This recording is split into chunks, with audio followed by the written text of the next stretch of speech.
My 7-year-old grandson, Emmett, ran up in a fright and whispered to me just as I was getting ready to leave for the office. "Grandma, don't get in the car. It's really dangerous." I was surprised and asked him why. He whispered, "They said your car is going to explode because my mum gave the order." I tried to stay calm when suddenly my daughter-in-law, Marissa, appeared. "I'm glad you're here. If you're watching this video, please like it, subscribe to the channel, and tell me in the comments where you're listening to my story of betrayal from. I want to know how far it's reached." I went down the stairs. The wooden steps creaked softly under my familiar heels. The aroma of Marissa's freshly brewed coffee filled the dining room, blending with the morning light streaming through the window. Robert, my son, was sitting at the table, eyes glued to his tablet, scanning news headlines. He looked up and gave me that warm smile that always melted my heart. "Hey, Mom, why are you up so early today?" he said in his familiar deep voice. I smiled back. In the corner of the room, Emmett, my grandson, was sitting on the floor, carefully building a Lego tower.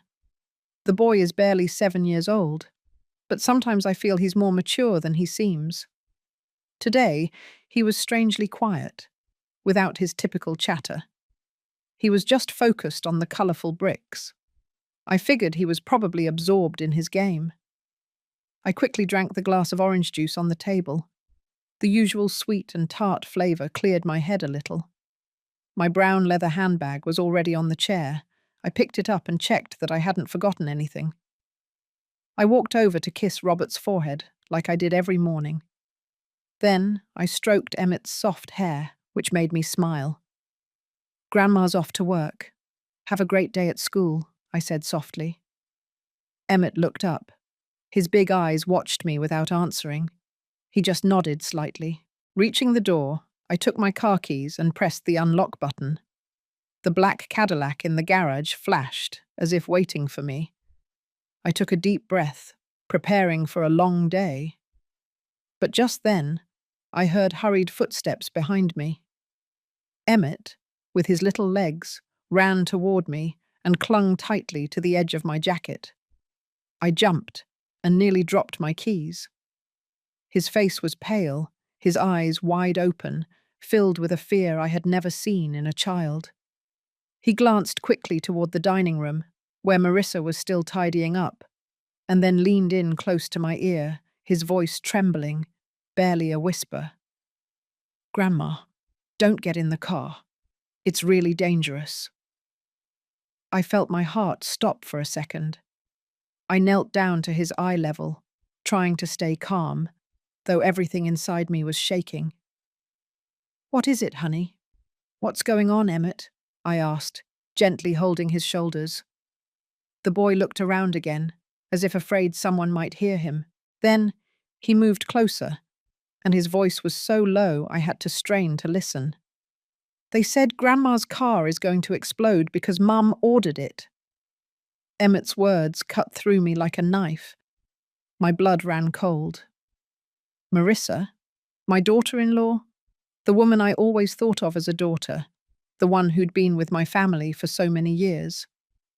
I tried to keep my face serene. I stroked the boy's hair, but my mind was reeling. How could a 7-year-old say something like that? Was it just his imagination, or was something truly happening? At that moment, Marissa came out of the dining room with my laptop bag in her hand. She smiled, a radiant, perfect smile as always. "Mum, you forgot this. I already charged the battery. Drive safe," she said sweetly, as if nothing was wrong. But I couldn't help noticing something in her eyes, something indefinable. Robert also came out of the dining room and added from behind, "Yeah, Mom. This new project is a lot of work these days. Take care of yourself." His voice sounded as loving as ever, but today it seemed distant, as if I were outside my own family, looking at a picture that wasn't the same anymore. I forced a smile and took the bag from Marissa's hands. "Thanks, honey," I said, trying to sound as natural as possible. But I have a bit of a headache today. I think I'll take a taxi to work to be more relaxed. I had barely finished speaking when I noticed Marissa raising an eyebrow slightly. It was only an instant, but enough for me to see it. "Why, Mum? If you want, I can drive you," she offered in her usual sweet tone, though I sensed a slight discomfort. "No need. I'd rather go alone," I quickly replied, waving my hand. Marissa nodded, still smiling, but I saw that flicker of disappointment in her eyes that disappeared instantly. It was so fleeting that anyone could have missed it. But now, after Emmett's warning, every one of her gestures seemed suspicious. I turned to Emmett and took his small, cold hand. "I'll take Emmett to school on the way. We can spend some time together," I said, trying to sound cheerful, though inside everything was a whirlwind. I didn't wait for Marissa's reaction. I simply took the boy's hand and headed straight for the door. Emmett squeezed my hand tightly, as if afraid I would vanish. I felt a slight tremor in his fingers, and that broke my heart. Wei, the doorman, hurried to open the heavy iron gate when he saw me leave. He bowed to greet me, but avoided looking me in the eye. That small detail made me even more nervous. Wei had worked for my family for 2 years, ever since Marissa had recommended him. She said he was honest and hard-working, but now I wondered if I had trusted her words too much. I took out my phone and opened the app to call a rideshare. The screen indicated it would arrive in 3 minutes. As I waited, I hugged Emmett tightly, feeling my heart pound hard against my chest. The boy nestled against me without saying anything, but his eyes reflected pure fear. I stroked his hair, trying to calm him. "It's okay, sweetie. I'm here with you," though I was really trying to calm myself down. A white Toyota taxi pulled up in front of the house. I opened the back door, helped Emmett climb in, and then got in myself. I kept his hand in mine, as if letting go would mean losing my last support. I gave the driver the school address, my voice a little shaky but trying to remain composed. Then I mentioned the address of my office, though I had already decided not to go. When the car began to move, pulling away from the residential area with its tree-lined streets, I let out a sigh of relief, but that feeling was as fragile as glass about to shatter. I looked at Emmett. He was hunched in his seat, his hands clasped together. His eyes still showed fear, but also a spark of trust when he looked at me. I smiled at him, trying to ease the tension. "Emmett," I said in a low voice, almost a whisper, "can you tell me exactly what you heard? Tell me everything in detail. I want to understand what happened completely." The boy nodded, but I noticed him pressing his lips together, as if struggling to gather enough courage. After a moment, he took a deep breath and began to speak, his voice still trembling. "This morning, I woke up early when everyone was still sleeping. I went out to the yard to play with my toy robots, in the corner near the rosebush, where Mr. Wei usually stands guard." He paused and looked at me, as if to make sure I was listening. I nodded to encourage him, without letting go of his hand. "I built a kind of secret base behind the rose bushes," Emmett continued, quieter now. "And then I heard Mr. Wei talking on the phone. He was speaking Chinese, very softly, like he didn't want anyone to hear him. I was curious, so I crept closer." His eyes widened, as if reliving the moment. I heard a few sentences, not very clear, but I heard him say, "The lady is about to leave, then she just has to get in the car, and it's going to explode." I also heard him mention Mum. He said everything was according to her orders. Emmett's words pierced my heart like needles. I felt my breathing grow heavy, but I tried to keep my face serene so as not to scare him further. "Are you sure you didn't misunderstand?" I asked softly but firmly. I needed to be sure, needed to know it wasn't a child's fantasy. Emmett nodded forcefully, with a determination uncommon for a 7-year-old. I wasn't wrong, he said with a confident voice. Grandpa taught me those words. The lady is Obanyang, and to explode is Baoya. Mr. Wei said exactly that. I remember it very well. Hearing him, a chill ran down my spine. Memories of Ernest, my husband, flooded back like a wave. The afternoons he sat on the porch, patiently teaching Emmett words in Chinese, with that warm, loving voice. He used to say it was the language of the future, but I knew he just wanted to spend more time with his grandson. Those memories were now like a blade, sweet and painful at once. I looked at Emmett, trying to contain the panic growing inside me. Wei, the guard whom Marissa had recommended 2 years ago, had always been described by her as honest and hard-working. I believed her. I believed in the sincerity of her gaze when she spoke of him. But now I wondered if it had all been an act.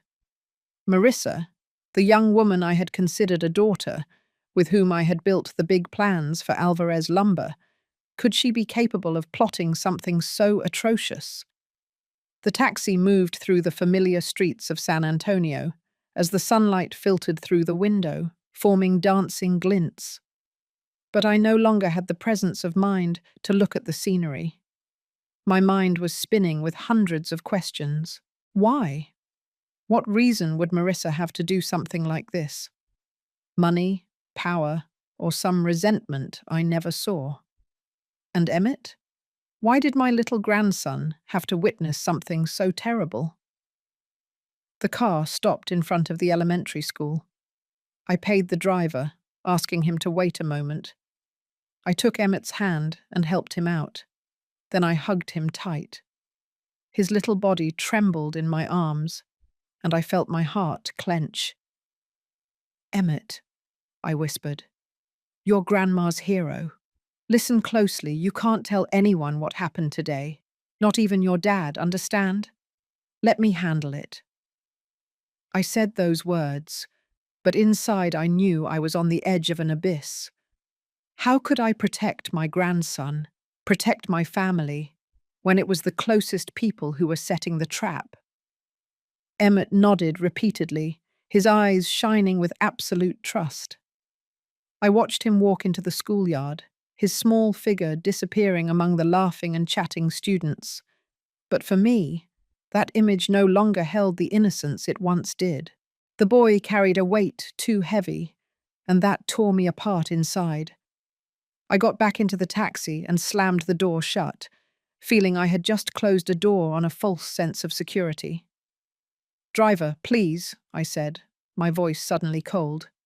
Turn around. Let's go back to the previous address. We're not going to the lumber company. The driver nodded without a word, and the car began to turn. The taxi drove smoothly through the familiar San Antonio streets. The constant sound of the engine, like a quiet background melody. I remained still, looking out the window as the morning light filtered through the trees, creating reflections that danced on the glass. But my soul found no peace. Every corner, every row of trees, awakened memories, fragments of a past I once thought was perfect. Now they were only sharp shards, cutting my heart every time I tried to touch them. The car passed in front of the Brackenridge Park, where Ernest, my husband, and I used to walk hand in hand every weekend. I still clearly remember the image of him sitting on a bench, his old notebook open on his lap, a pencil tracing the first sketches of Alvarez Lumber. He always dreamed big, his eyes shining as he talked about a lumber company that would conquer the world. Teresa, do you see? Wood isn't just material, it's the soul of every home, he used to say, his voice full of passion. I, then a young newlywed, let myself be swept away by that flame. I learned to turn his dreams into reality, step by step, from that small workshop until Alvarez Lumber became a recognized name. But now, sitting in the taxi, I wondered if those dreams were worth the price of my own safety. When the car turned onto the main avenue, the university building where Robert graduated appeared in the distance. I recalled the day he received his degree, the radiant smile on his face as he held his business administration diploma. "So now I'm almost your apprentice, Mum," he said excitedly, his eyes full of pride. I laughed, patted him on the shoulder, convinced that my son would continue the path Ernest and I had started. Robert, with his quiet nature and artistic touch, always brought me peace. He wasn't like me. He lacked my determination or burning ambition, but I loved his sincerity. I always thought that as long as he was happy, I would be satisfied. Then the memories took me back to the day I met Marissa at a furniture export seminar in Dallas. She was young, barely in her 20s, but her intelligence and sharpness impressed me. She approached me, her eyes bright when she mentioned Alvarez Lumber. "Mrs. Alvarez, your company is an inspiration to our generation," she told me, her voice full of sincerity. I was captivated by her confidence, that fire of ambition that I recognized as my own youth. I invited her to dinner and then introduced her to Robert. Seeing them talk and laugh, I believed Marissa would be the perfect piece for my son, a determined and strong woman, capable of balancing his sweetness. How wrong I was to think she would be a part of our family, a daughter-in-law I could love like my own child. The most vivid memory, the one that still squeezes my heart, is the day Emmett was born. I was outside the delivery room, more nervous than Robert, my hands clenched so tightly my knuckles turned white. When the nurse brought the baby out, so small, so red, I was the first to hold him. His tiny hand grasped my finger with such force that I felt the whole world stop. At that moment, I thought I had nothing left to regret. Emmett was the light, the greatest joy of my life, especially after Ernest's passing. Every time I watched him grow, I recognized in him his father's image, the curiosity, the intelligence, and that sensitivity few noticed. The taxi slowed down and stopped in front of the familiar iron gate of the mansion. Bougainvillea covered the wall, with red flowers trembling in the wind. That house, in which I had put so much effort, had been my pride. But now it seemed like a luxuriously decorated trap, hiding terrifying secrets. I paid the driver, took a deep breath, and tried to calm myself. However, when I opened the door to get out, I felt my legs weigh like lead. The image of a perfect family I had built in my mind for so many years had shattered, and the sharp fragments were scattered everywhere. I stood motionless by the sidewalk, waiting, staring at the iron gate, until Robert and Marissa's car disappeared toward the office. Only when I was sure they were far away did I dare to move. I couldn't risk entering through the main gate, where Wei was standing guard, with that shifty look I couldn't forget from the morning. He, in whom I once trusted, was now an unknown, one more piece of the hell I was trying to understand. I followed the side path of the house, walking slowly next to the fence covered in dense hibiscus. The green branches swayed gently, as if trying to hide me from the outside world. I knew that yard well, every corner, every stone. In the back, there was an old, almost unnoticeable wooden side door that led directly to the back garden. I had always kept the key under a decorative stone, hidden behind some bushes. I knelt down, my hands trembling, lifted the stone, and felt the cold of the metal as I touched the key. As I inserted it, the screech of the hinges made my heart jump. I held my breath, listening, fearing that the slightest sound would reveal my presence. But the garden remained silent. I could only hear the chirping of birds in the distance. I slipped through the door and closed it carefully, as if entering another world. I crossed the garden, hiding behind the large trees, moving cautiously toward the garage. Every step was a battle between fear and the determination to discover the truth. My black Cadillac remained still in the corner, but it was no longer the car that took me to work every day, but an invisible threat. Emmett's words echoed in my head. Grandma's car is going to explode. I wondered how a 7-year-old boy could carry something so heavy, and how I, with over 60 years of life, had reached this point, doubting the people I loved the most. Just then, the phone in my pocket vibrated, a small sound, but enough to make me jump. The name Marissa appeared on the screen. My heart began to beat fast, as if wanting to escape my chest. I took a deep breath, trying to calm myself, and answered, keeping my voice steady, though inside I was a wreck. "I'm listening, honey." Marissa's voice on the other end was still sweet as always, but today it gave me the chills. "Mum, did you get to the office yet? I didn't see your car in the parking lot." Her words sounded kind, but I could feel a hidden agenda behind them. She was checking up on me. I had no doubt about that. Quickly, I responded with the most natural tone possible. "Oh, I remembered I had an unexpected meeting with a lumber supplier out in San Juan del Rio. I took a taxi straight there. I'll probably be back at the office around noon or in the afternoon."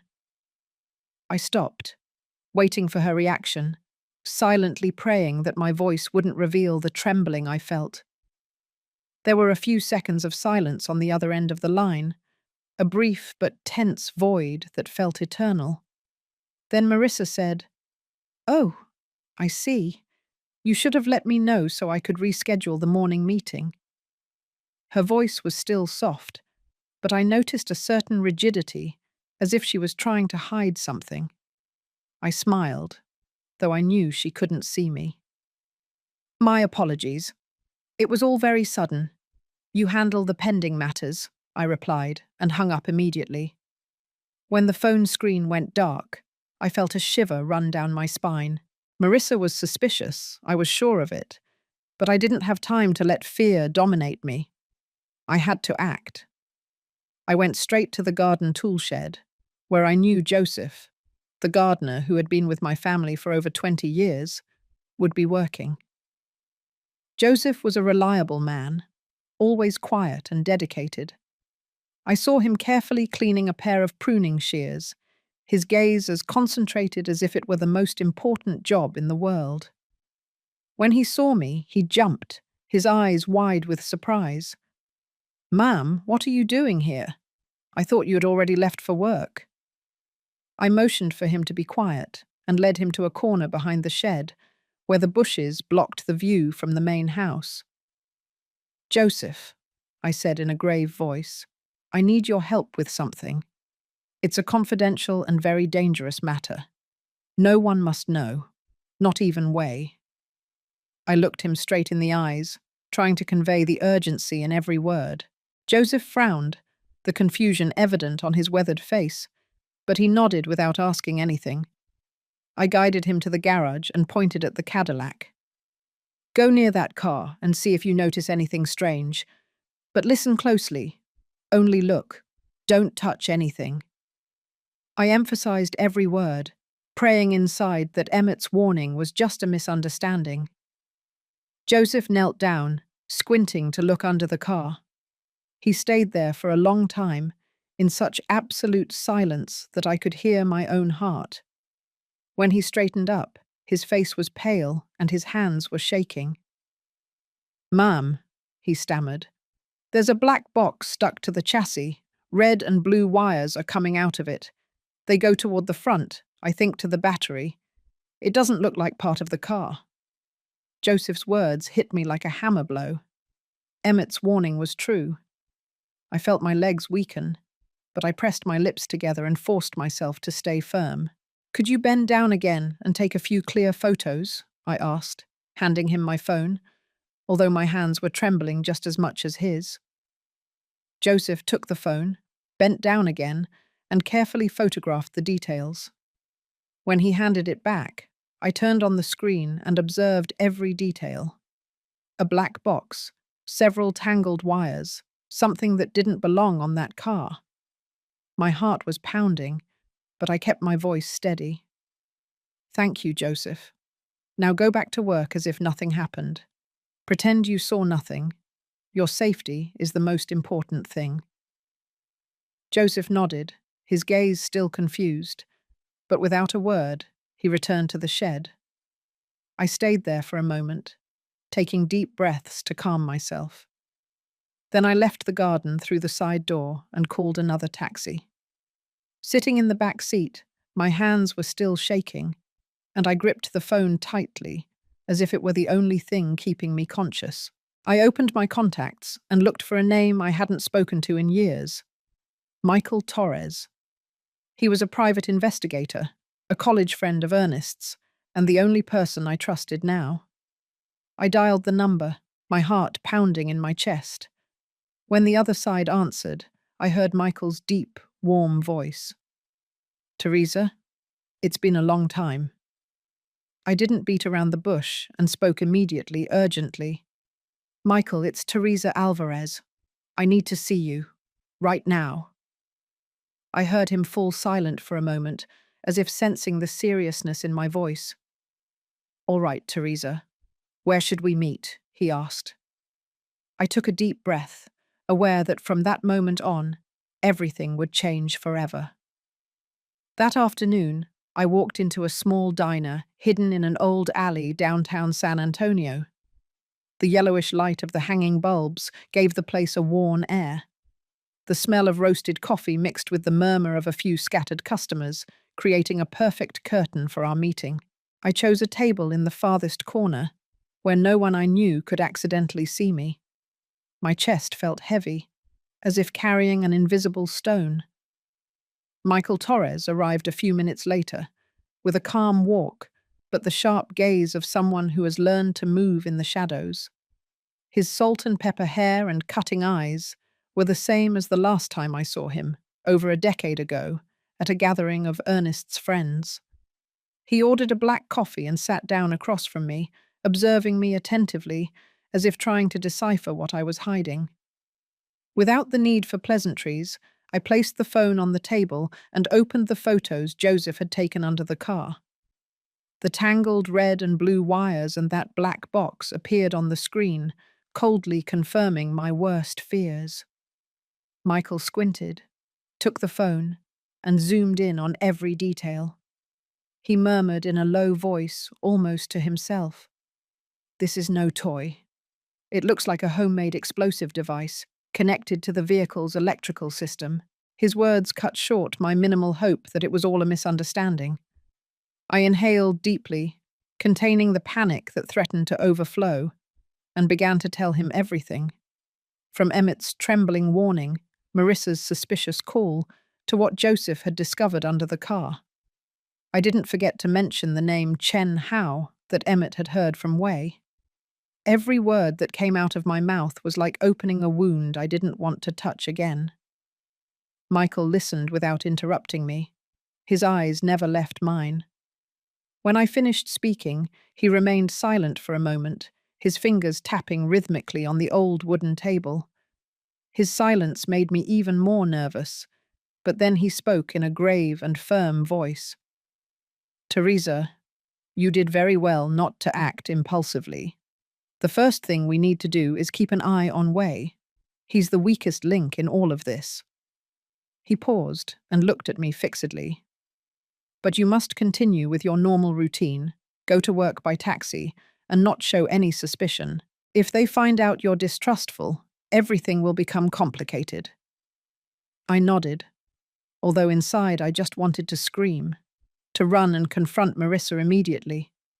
But I knew Michael was right. I had to restrain myself, keep playing the role of a mother, a grandmother who knows nothing. I understand, I said in a low but firm voice. Michael nodded and added, I'll have my people follow Wei 24 hours a day. Stay calm. I'll find the truth. 3 days passed like an endless nightmare. Every morning I left the house in a taxi, forcing a smile as I greeted Robert and Marissa. Every night I returned, had dinner with the family, and listened to Marissa ask about my work with that sweet and fake voice. Every time I looked her in the eyes, I felt I was facing a stranger. But I kept silent, just as Michael had instructed, though my heart ached with every beat of the betrayal. On the third day, my phone vibrated while I was pretending to review a report at the office. Michael's name appeared on the screen. I answered immediately. My heart was pounding. "Teresa, I have news," he said, his voice grave but firm. "Meet me at the diner by the highway, near the industrial park, off Lopez Mateos, at 3 in the afternoon." I didn't ask anything else. I just replied, "I'll be there." When I pushed open the diner door, the smell of fried oil and the sound of frying pans made the atmosphere more suffocating.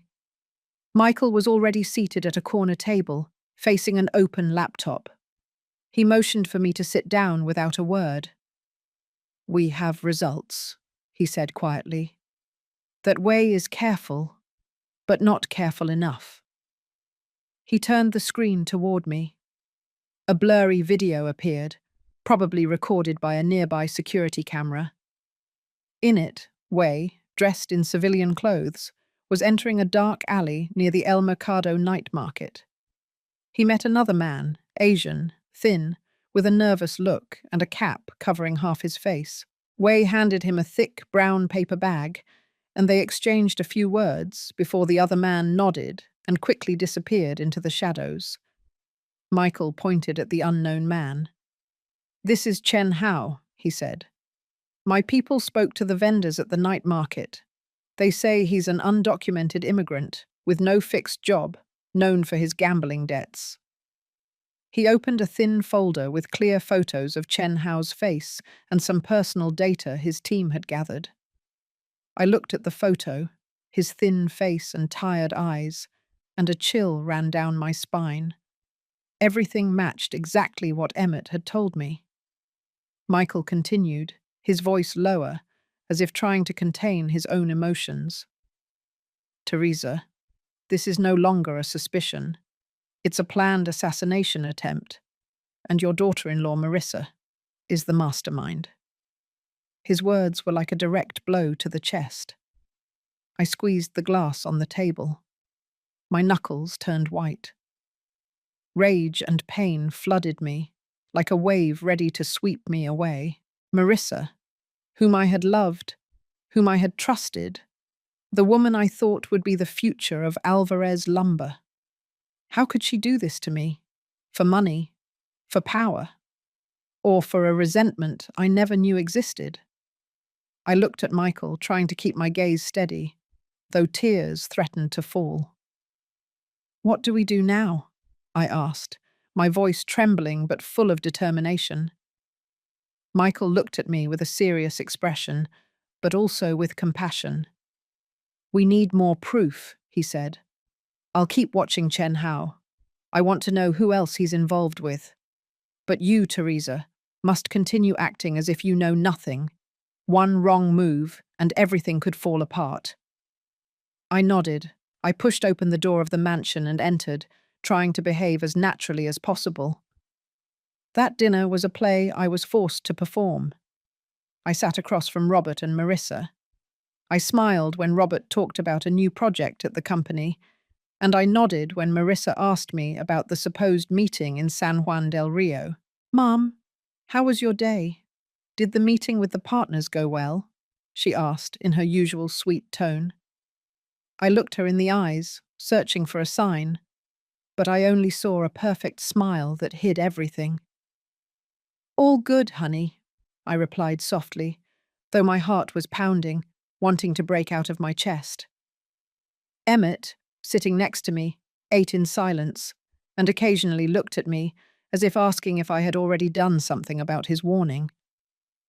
The following days, I continued with the charade. I went to work by taxi, pretending to be busy, but every time I walked through the door of the house, I felt I was entering a trap. Marissa began to show impatience.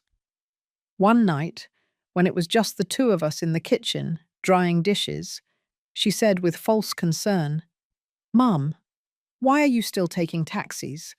Leaving the car in the garage for so long isn't good. If you want, I can take it to the mechanic tomorrow to have it checked." She smiled, but her gaze was cold, as if trying to read my thoughts. I set the glass down on the counter. The sound of the glass hitting the marble echoed coldly in the silent kitchen. I looked directly into her eyes, trying to maintain my calm, though inside I was boiling. "Why are you so worried about me not driving, honey? Is there something specific that makes you want me to use that car?" I asked, emphasizing every word, observing her reaction. Marissa's smile tightened, just for a second, but I saw it.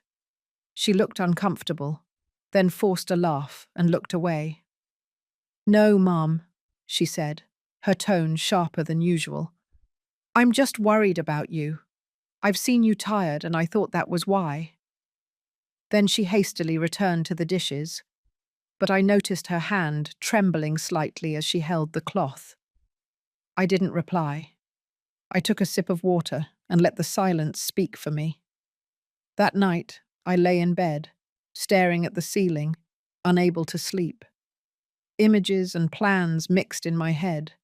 Emmett's warning, Way's shifty eyes, Marissa's fake smile. They were all pieces of a terrifying puzzle I didn't want to accept as real. Around 2 a.m, unable to bear the suffocating air in the room, I decided to go out to the garden for some fresh air. I walked barefoot, feeling the cold, damp grass under my feet, as if that coolness could help clear my mind. The moon was shining intensely, bathing the garden in a silver light that made everything seem magical, yet unsettling. I moved slowly, trying to keep my breathing steady, though my heart felt heavy. As I passed the corner of the garden behind the pool, where there was an old set of stone table and chairs, I suddenly heard voices murmuring. My heart skipped a beat, pounding hard. I hid behind a large palm tree, pressing my body against the trunk and trying not to make a sound.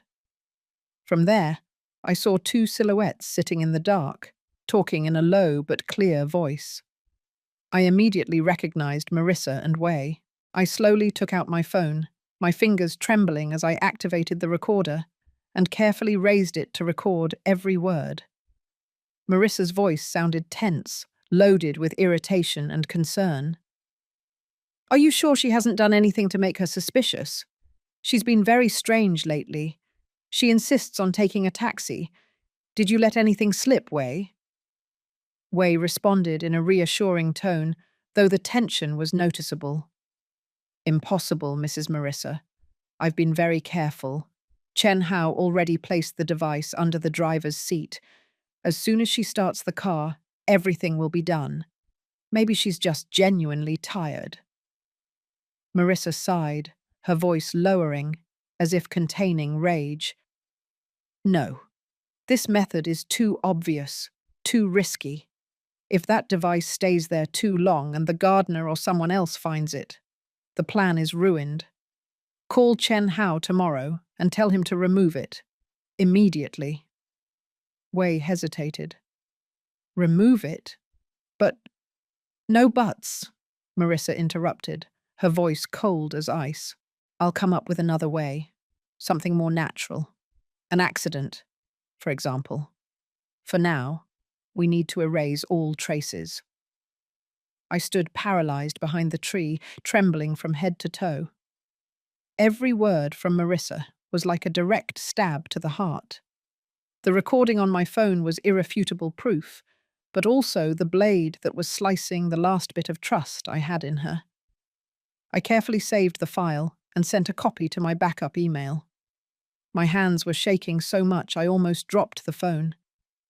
I retreated slowly, step by step, returning to the house through the back door, my heart heavy, as if carrying the life of my whole family in my hands.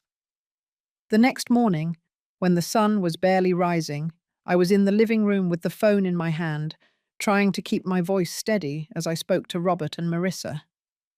"Today, I have to go inspect a piece of land in the hill country, I said. I probably won't be back until tonight. It's an ideal area for planting production forests. I heard Marissa's usual sweet voice reply, "Yes, Mum. Take good care of yourself." I took a deep breath, feeling I was preparing to enter a silent battle. I didn't go to the hill country. Instead, I called a trusted taxi and headed directly to the state police headquarters, where Michael had organized a secret meeting with Colonel Vance, the head of the Criminal Investigations Department. Sitting in the taxi, I looked out the window. The familiar streets of San Antonio passed by, but everything seemed blurred in my mind. At the police headquarters, they took me to a private meeting room, windowless, with only an old wooden table and a few chairs.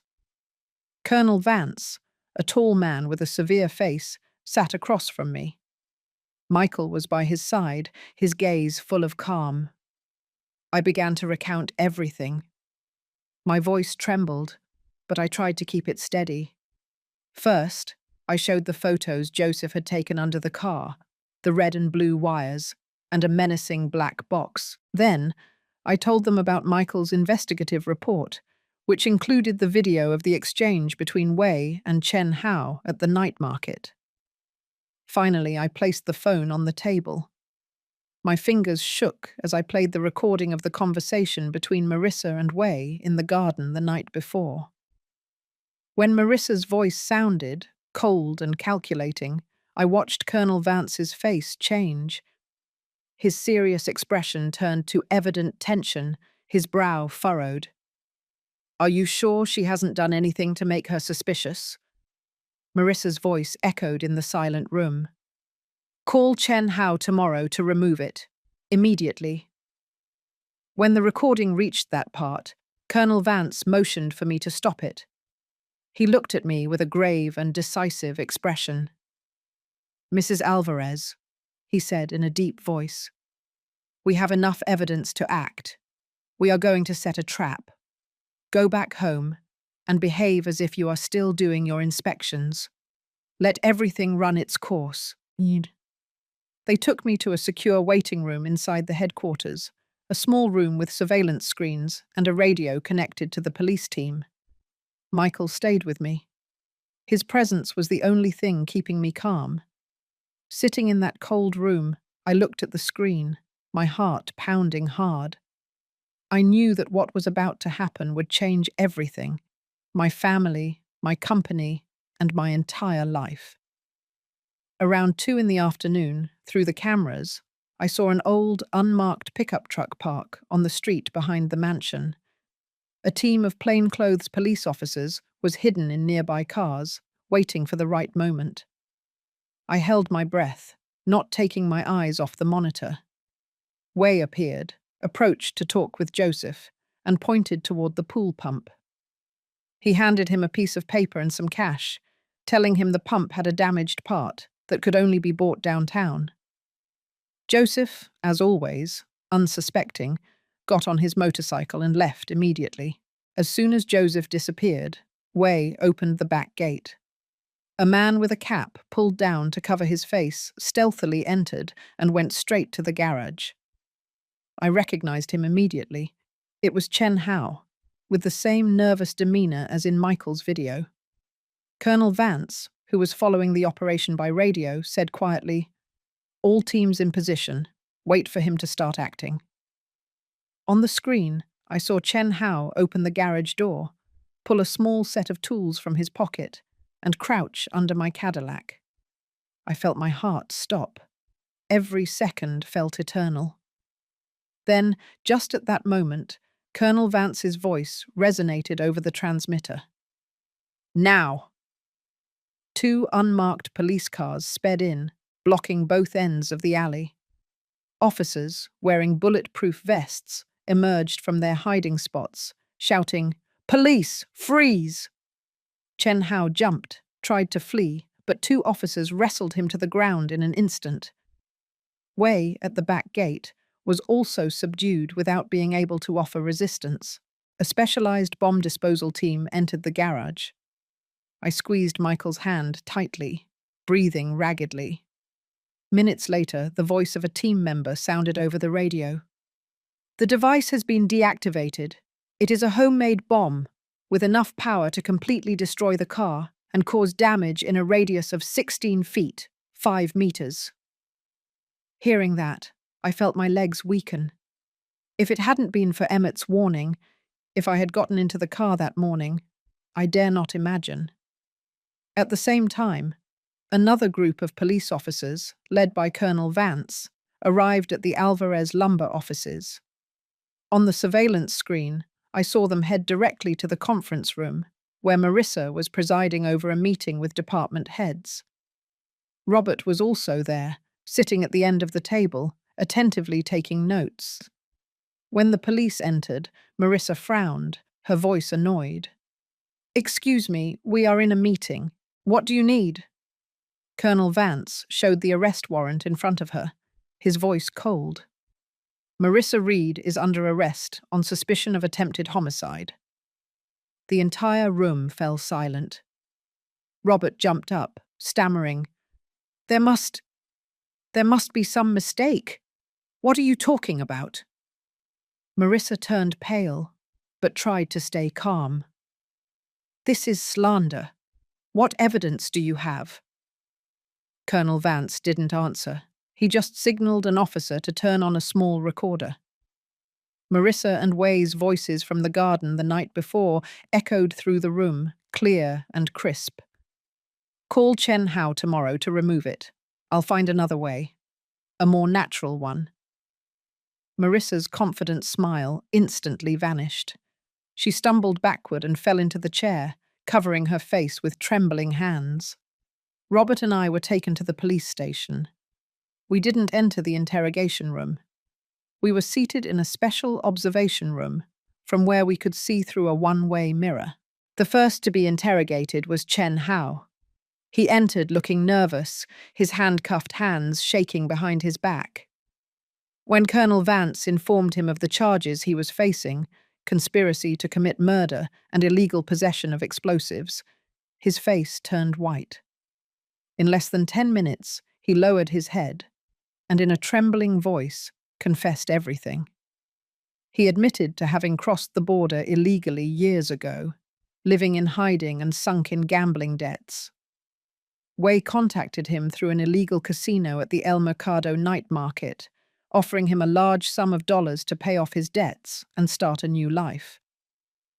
"I only did what he asked," Chen Hao mumbled, not daring to look up. "He gave me the house layout, Mrs. Alvarez's schedule, and said the best time was in the early morning, when everyone was asleep.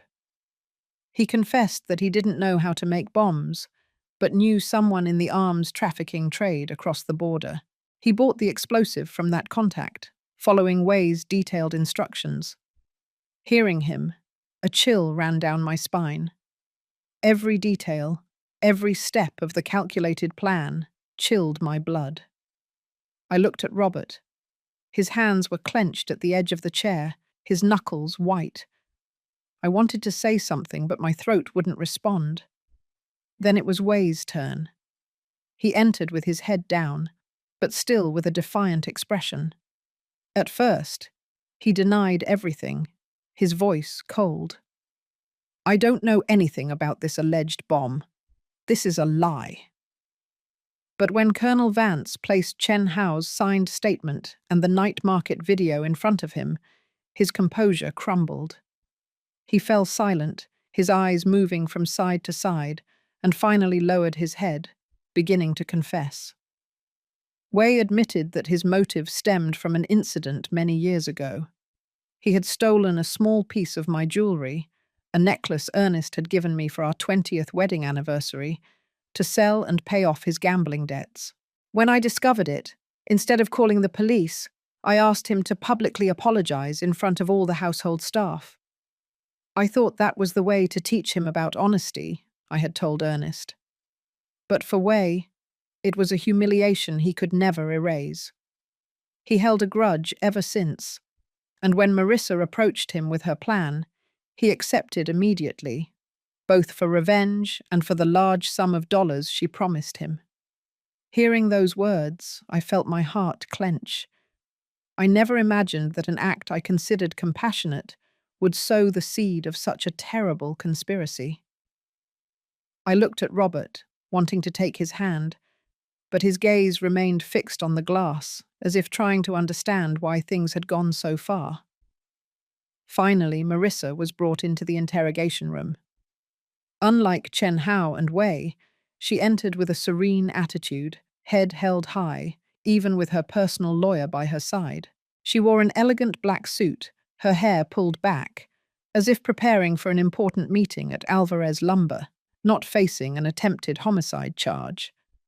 When Colonel Vance asked her about her involvement, Marissa smiled coldly and replied in an icy voice, "I don't know what you're talking about. That recording is false, a fabrication. Wei and Chen Hao conspired to frame and extort me. I am the victim here." I looked at Robert and saw him cover his face with his hands, his shoulders shaking. "Mom," he whispered, his voice broken. "Is all of that true?" I didn't answer. I just put my hand on his shoulder, trying to transmit some strength to him, though I myself was faltering. Through the glass, I saw that Marissa still maintained her confident demeanor, but her hands, resting on the table, were clenched tightly, as if trying to contain something inside her.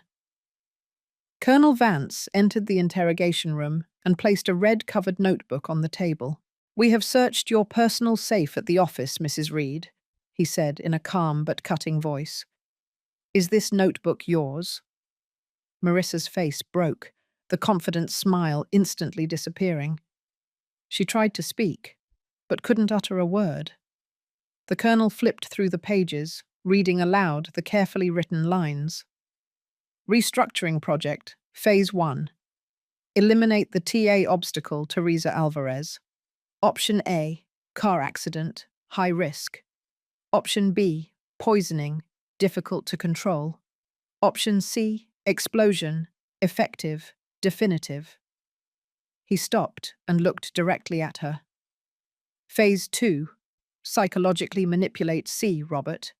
Exploit his grief to gain total control of the company. Share transfer. Phase 3. Launch of the luxury furniture brand, Marissa Designs, using all Alvarez Lumber resources." Every word he spoke fell on me like a blow. Marissa, the daughter-in-law I had loved so much, had planned not only to take my life, but also to manipulate my son to steal the legacy Ernest and I built with so much effort. I felt tears sting my eyes, but I pressed my lips together so as not to break down. Marissa collapsed. She rested her head on the table, her shoulders shaking, and tears falling uncontrollably. Her lawyer tried to intervene, but she raised her hand to stop him. "Enough," she murmured, her voice broken. I admit everything." She lifted her head and looked directly at Colonel Vance, tears streaming down her face. "I just wanted something that was mine. I worked tirelessly for the company, but everything always revolved around Mrs. Teresa. I wanted to create something of my own." Next to me, Robert let out a choked sob. He stood up, staggering as if he wanted to leave the room, but I took his hand firmly. "Robert," I said in a hoarse voice, "Mum is here. I won't leave you alone." But I knew no words could alleviate his pain. His entire world had just shattered, and I, even as his mother, couldn't fix it. The trial took place a few months later, on a grey day in San Antonio. I sat in the front row of the courtroom, next to Robert, in the place designated for victims and family members. Emmett had been sent to a friend's house in the suburbs, where he could play and, for a time at least, forget what was happening. I didn't want him to witness this, nor have those innocent eyes face the painful truth about his mother. The courtroom was packed. Reporters crowded in the back, cameras and microphones ready to capture every moment. The case of a successful young businesswoman accused of trying to murder her mother-in-law to get the inheritance, had shocked the entire state. Murmurs filled the air, but for me, everything sounded distant, like a faraway hum. I only focused on Robert, sitting next to me, his hands clasped on his lap and his gaze vacant. He hadn't said a single word since we walked in, but I knew a silent storm was raging inside him. Marissa was led into the room, dressed in the orange prison uniform, thinner and paler than the last time I saw her. She kept her head down, not daring to look at us. Behind her were Wei and Chen Hao, also with their heads bowed, with the expression of those who know there is no way out. I watched them, these people who were once part of my life, and felt a painful emptiness in my chest. How had everything come to this point? Marissa's lawyer stood up, trying to argue that she acted under psychological pressure, that Wei had manipulated and persuaded her. But the prosecutor, with a firm voice and irrefutable evidence, dismantled every argument. They presented the recording of that conversation in the garden. Marissa's cold voice, ordering the explosive device to be removed. The video of Chen Hao receiving a bag of dollars from Wei at the night market. The detailed statements of both men. Every word like a direct stab to my heart. And the final blow. Marissa's red leather notebook. Each page was projected onto a large screen, revealing a calculated plan down to the millisecond. Eliminate obstacle. T.A. Teresa Alvarez. Psychologically manipulate C. Robert. Launch Marissa designs. Each line was another wound, and I had to bite my lips to hold back a sob. In her final statement, Marissa was allowed to speak. She stood up, her hands trembling, and for the first time looked directly at Robert and me. I'm sorry, she sobbed, tears running down her pale face. Greed and jealousy blinded me. I always felt I was living in my mother-in-law's shadow, having to follow her rules. I was wrong. Her voice cracked, but I felt no pity. Her apology couldn't undo what she had done. It couldn't mend the broken hearts of Robert, Emmett, or mine. Robert, next to me, clenched his fists, his whole body tense. I saw a tear slide down his cheek, not for forgiveness, but for the destruction of a man, of a father. I placed my hand on his shoulder, wanting to say something, but my throat closed up. How could I comfort him when I was drowning in the same pain? The court delivered the sentence. Marissa was sentenced to 25 years in prison for being the mastermind of the attempted murder. Wei, with the aggravating factor of having betrayed trust and acted out of revenge, received a sentence of 30 years. Chen Hao, thanks to his cooperation during the investigation, received a lighter sentence and would later be deported to China to face justice in his country. As the police escorted Marissa, she passed in front of us. She stopped for a second, looked at Robert, and whispered, "Take care of Emmett, please." Robert looked away without answering, his eyes as cold as ice. The next day, I was in my office trying to concentrate on work when Robert walked in. He placed an already signed divorce petition and a letter of resignation on the desk. "Mum," he said, his voice hoarse, "I can't stay here. Every corner of this house, of this company, reminds me of her. I need to leave." He told me he was taking Emmett to the small house in the suburbs of Austin, where our family had lived in the early years of struggle. It was a place full of pure memories of his childhood, a place not tainted by Marissa's betrayal. I looked into his eyes and saw deep pain and immense exhaustion. I knew Robert needed time to heal, to find himself again. "Go," I said, my voice choked. "When you feel strong enough, come back. Your mother and the company will always be here waiting for you." I stood up and hugged him tightly, feeling his body tremble in my arms.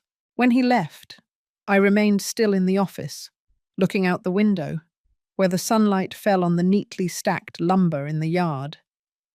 In the following days, the mansion became empty and cold. Emmett's laughter was no longer heard, nor were there family scenes. I could only hear from my son and grandson through brief video calls. Emmett would tell me about his days running through the fields, about the butterflies he caught. But in his eyes, I still saw a sadness he couldn't express in words. Robert, in the few times we spoke, only nodded and smiled weakly, as if trying to keep me from worrying. A year passed in the blink of an eye, though for me, each day was a long journey full of challenges.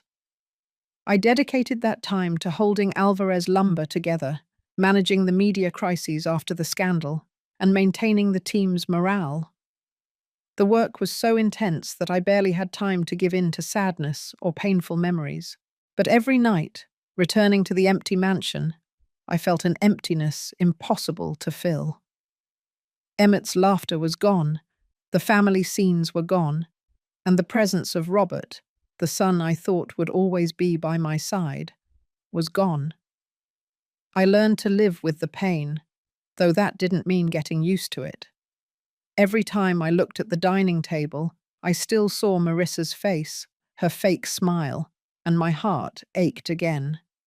But I repeated to myself that I had to be strong, not just for me, but for Robert and Emmett, the people I loved the most. I fought to protect them, and now I had to continue to prevent our family from completely falling apart. One Friday afternoon, while reviewing the quarterly report in my office, the secretary gently knocked on the door. "Ma'am, someone wants to see you." I looked up, a little surprised, as I had no appointments scheduled. The door opened, and Robert walked in. I was speechless. He looked different, his skin tanned, his body firmer, and most importantly, his eyes no longer held that empty sadness from before. Next to him was Emmett, a little taller, with a radiant smile and eyes full of joy. "Grandma!" Emmett shouted, running toward me to hug me. Robert was there, smiling, a genuine smile, the first I had seen in over a year. He walked closer and said warmly, "Mom, I'm ready." Those three simple but powerful words were like a gust of wind that dissipated all the weight I was carrying on my chest. I stood up, hugged him tightly, feeling the warmth of his body, as if I were embracing the whole world I had once lost again. Emmett also ran to us, his little arms circling both of us, forming a warm family hug. At that moment, I felt tears rolling down my face, but this time they were tears of relief and happiness. Robert returned to work, but not in the executive office as before. He chose to work in the workshop, where he could give free rein to his passion for wood carving. I watched him, his hands covered in sawdust, carefully sculpting every detail on the pieces of wood, and saw in him the same passionate look Ernest once had. Robert designed a new line of furniture that combined modern technique with the simplicity and elegance of artisanal art. When the collection hit the market, it exceeded all expectations, breathing new life into Alvarez Lumber. Customers were delighted, partners congratulated him, and I knew Robert hadn't just returned. He was rediscovering himself. Months later, at a board meeting, I stood up in front of everyone, my voice trembling but firm. "I have dedicated my entire life to building Alvarez Lumber," I said, looking around the room, where familiar faces listened attentively. "But now is the time to hand it over to the next generation." I announced my retirement and ceded the position of Chief Executive Officer to Robert. When he stood up to present his vision for the company's future, I saw Ernest's reflection in his eyes: passion, determination, and sincerity. I knew then that I could be at peace. My life entered a new phase, I decided to sell the large mansion that held so many memories, both happy and painful. I moved to a smaller house in the suburbs, with a garden full of petunias and fruit trees. I adopted a golden retriever dog and named him Ernest, in honor of my husband, who was always my greatest inspiration. Every morning I took him for a walk, breathing the fresh air and listening to the birds sing, as if life itself were reminding me that beautiful things still remained. Joseph, after retiring, often came to help me with the garden. We became good friends, sharing afternoons under the shade of the trees, drinking tea and reminiscing about old times. He would tell stories of the early days working with my family, when Ernest was still alive, and I would tell him about the dreams we once had. Those simple moments, full of calm, helped me heal little by little. Every weekend, Robert and Emmett came to visit me. We cooked together, tended the garden, or simply sat on the porch to watch the sunset. Emmett loved telling me about his school, his new friends in Austin, and I noticed his smile becoming increasingly bright. Robert, although still bearing scars on his soul, had learned to live again, for his son and for himself. One afternoon, the golden light of the sun poured through the window of my small house. Sitting in my armchair, I stroked Ernest's soft fur as I watched Robert and Emmett laughing in the garden. The boy was trying to climb an apple tree, and Robert pretended to threaten to bring him down. Their laughter mixed with the wind, creating a melody of life. I closed my eyes, feeling that peace had finally returned. I have faced betrayal, death, and the loss of a part of my family, but I didn't give up. I fought, not just to survive, but to keep what was most valuable: Robert's love, Emmett's smile, and the legacy Ernest left behind. Sitting there, in the glow of the sunset, I understood that the truly important thing was not a successful company or material achievements, but those moments of calm when my family was still together after overcoming the biggest storm of our lives. After everything I lived through, I understood that the greatest tragedy of human beings is not betrayal, but trusting the wrong person. I used to believe that kindness and love could change everything, but sometimes it's that blind faith that makes us pay the highest price. I lost almost everything: trust, happiness, and a part of my heart. But from those ruins, I learned to rise, stronger and wiser. Life taught me that no matter how dark the night, truth and justice always end up shining through. And most importantly, sincere love between mother and son, between grandmother and grandson, is the only light that never goes out, even when everything else collapses. The story you have just heard has had the names and places changed to protect the identity of those involved. We are not telling it to judge, but with the hope that someone listens and reflects. How many mothers might be suffering in silence within their own homes? I sincerely ask myself. If you were in my place, what would you do? Would you choose to keep silent to maintain the peace? Or would you have the courage to face everything to reclaim your voice? I want to know your opinion, because every story can become a light that guides others. God always blesses, and I am sure that courage will lead us to better days. Now, on the final screen, I'll leave 2 of the channel's most loved stories. I'm sure they'll surprise you. Thank you for staying with me until this moment.